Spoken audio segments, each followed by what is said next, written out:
Assalamualaikum warahmatullahi wabarakatuh. Jadi perkenalkan, nama saya Aura Dwi Kurnianda Tangahu dari kelas Kimia A. Di sini saya akan menjelaskan tentang materi kimia organologam. Dimulai dari definisi kimia organologam, contohnya tata nama senyawa, serta yang terakhir yaitu materi tentang sejarah penemuan senyawa organologam. Baik, langsung saja kita lanjut ke materinya. Baiklah, saya akan jelaskan diawali dengan apa sih itu kimia organologam. Dari namanya saja, yaitu organologam, berarti ada dua kata di situ, ada organik dan ada logam. Jadi bisa kita simpulkan bahwa kimia organologam atau senyawa organologam merupakan senyawa yang setidaknya terdapat satu atom karbon dari gugus organik yang berikatan langsung dengan atom logam. Jadi rumus umumnya dapat kita tulis C mengikat langsung X, di mana X itu juga bisa merupakan logam dan bisa juga metaloid. Metaloid itu yaitu suatu unsur yang memiliki sifat logam dan juga memiliki sifat non-logam. Jadi logam di sini contohnya ada besi, nikel, magnesium, titanium, dan lain sebagainya. Sedangkan untuk metaloid di situ ada arsenik, selenium, germanium, dan lain sebagainya. Jadi ini adalah awal dari kimia organologam, di mana saya ulangi sekali lagi, kimia organologam itu harus suatu senyawa organik yang mengikat langsung logam dan metaloid seperti ini. Baiklah, selanjutnya yaitu contoh dari senyawa organologam. Jadi di sini saya berikan dua contoh sebagai perbandingan seperti apa itu senyawa organologam dan senyawa bukan organologam. Di sini contoh yang saya berikan yaitu FeCO 5 kali. Jadi di sini ada senyawa organik yaitu suatu karbonil. Karbonil di sini ada sebanyak 5. Jadi kalau 5 kan penta, jadi namanya adalah penta karbonil. Di sini dia mengikat langsung suatu logam yaitu logam besi. Jadi namanya penta karbonil besi. Seperti itu. Selanjutnya yang bukan senyawa organologam. Di sini memang ada suatu senyawa organik CH3, CH2. Tetapi kita lihat di sini ikatannya tidak langsung mengikat unsur atau atom logam, yaitu logam litium, tetapi dia mengikat dulu oksigen baru kemudian litium. Jadi kan di organologam harus mengikat secara langsung, sedangkan ini dia mengikat oksigen. Jadi bisa disimpulkan bahwa senyawa ini bukan termasuk senyawa organologam. Baiklah, selanjutnya saya akan menjelaskan tentang tata nama senyawa organologam, di mana yang terbagi menjadi dua. Yang pertama yaitu alkil logam. Saya jelaskan dulu yang ini, yang dimana alkil logam itu suatu alkil yang berikatan atau senyawa organik yang berikatan langsung dengan logam. Contoh yang pertama yaitu ada suatu etil CH2, CH3 dan mengikat logam natrium. Di sini kita beri penomoran dari sini yang mengikat langsung logam natrium. Kemudian 2 di sini. Jadi namanya adalah etil natrium. Saya tulis di sini.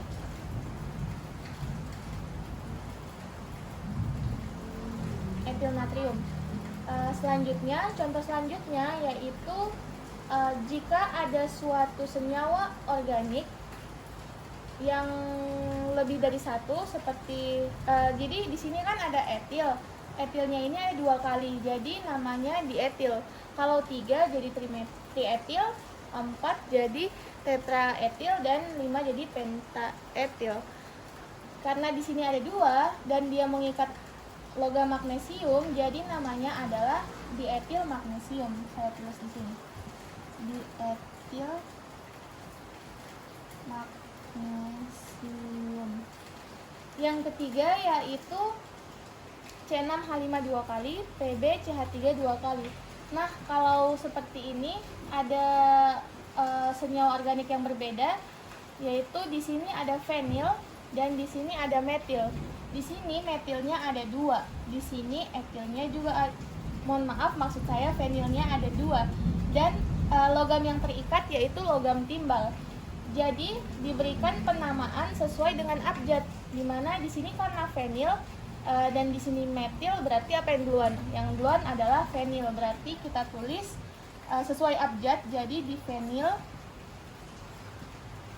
Kemudian ini dimetil karena ada 2, dimetil, dan dia mengikat timbal, jadi tambah timbal, jadi namanya difenil dimetil timbal.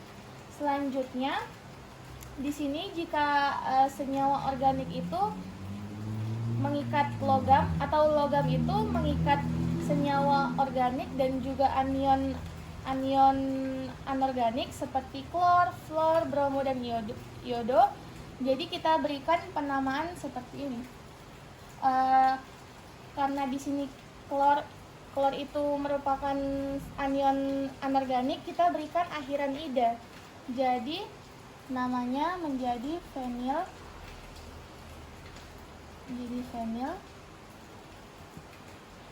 Ini logam merkuri, jadi fenil merkuri. Di sini Cl klor, kita berikan akhiran iodida jadi klorida. Jadi seperti ini tata nama senyawanya, ada etil natrium, dietil magnesium, difenil dimetil timbal, dan fenil merkuri klorida. Baiklah, selanjutnya seperti yang saya jelaskan tadi bahwa tata nama senyawa organologam ini terbagi atas 2. Yang pertama yaitu alkil logam dan yang kedua yaitu turunan hidrida. Jadi senyawa silikon dan beberapa metaloid lainnya itu diberi nama sebagai turunan derivat dari hidridanya dengan satu suku kata. Di sini ada beberapa contoh. Yang pertama yaitu SiH4 atau silana. Dan yang kedua yaitu ada di sini ada metil 2 kali. Jadi namanya dimetil silana. Dan yang ketiga yaitu difenil dimetil silana. Seperti yang saya bilang tadi juga sesuai dengan urutan abjad. Jadi di sini duluan difenil, dimetil silana. Seperti itu. Udah. Baiklah, kita sampai pada materi terakhir yaitu tentang sejarah organologam. Jadi sejarah penemuan senyawa organologam ini yang pertama pada tahun 1827 itu ada penemuan kompleks garam olefin platinum Zeiss melalui saling tidak secara langsung. Kemudian pada tahun 1849 itu penemuan alkali terbitan zinc, merkuri, dan timah oleh Franklin memainkan peran yang penting dalam perkembangan teori valens. Selanjutnya pada tahun 1898 ada kajian mengenai pemerkurian aromatik. Selanjutnya di tahun 1900 ada penyediaan halida organomagnesium secara langsung oleh Grignard. Di tahun 1914 ada penyelidikan Schlenk mengenai sebatian organoalkali. Selanjutnya pada tahun 1930-an itu riset W. Hibbert dan kawan-kawan pada senyawa karbon logam merupakan penanda penting pada tahun 1930-an. Tetapi hasil-hasil studi ini sangat terbatas karena analisis struktur yang belum berkembang pada waktu itu. Dan yang terakhir ada penemuan ferosen FeC5H5 2 kali pada tahun 1951 yang merupakan fenomena penting dalam kimia organologam. Modus ikatan yang sangat unik dalam senyawa ini menjadi sangat jelas terlihat dengan hasil analisis struktural kristal tunggal sinar X, spektrum NMR, spektrum IR, dan sebagainya. Dan ini juga merupakan titik awal perkembangan selanjutnya di bidang ini. Hal ini merupakan penemuan besar bahwa ferosen menunjukkan kestabilan termal yang tinggi, walaupun ada anggapan bahwa ikatan logam transisi karbon akan sangat tidak stabil. Namun dengan jelas ditunjukkan bahwa senyawa ini memiliki struktur berlapis dengan 5 atom karbon gugus siklopentadienil terikat secara simultan pada atom besi. Walaupun berbagai modus ikatan ligan hidrokarbon akhirnya ditemukan satu demi satu, aplikasi industri senyawa organologam transisi meningkat dengan penemuan katalis polimerisasi olefin atau yang dikenal dengan katalis Ziegler, katalis hidrogenasi homogen yang dikenal dengan katalis Wilkinson, dan katalis sintetik asimetrik. Dan hadiah Nobel dianugerahkan pada Ziegler dan Natta pada tahun 1963, A.O. Fisher dan G. Wilkinson 1973 sebagai penghargaan atas pentingnya penemuan-penemuan ini. Baik, sekian dari saya tentang sejarah organologam, dan juga sudah ada beberapa materi yang saya sampaikan tadi sebelumnya tentang definisi senyawa organologam, kemudian juga ada tata namanya dan contoh-contohnya, dan yang terakhir yaitu sejarah organologam. Terima kasih, mohon maaf apabila ada salah-salah kata. Wassalamualaikum warahmatullahi wabarakatuh.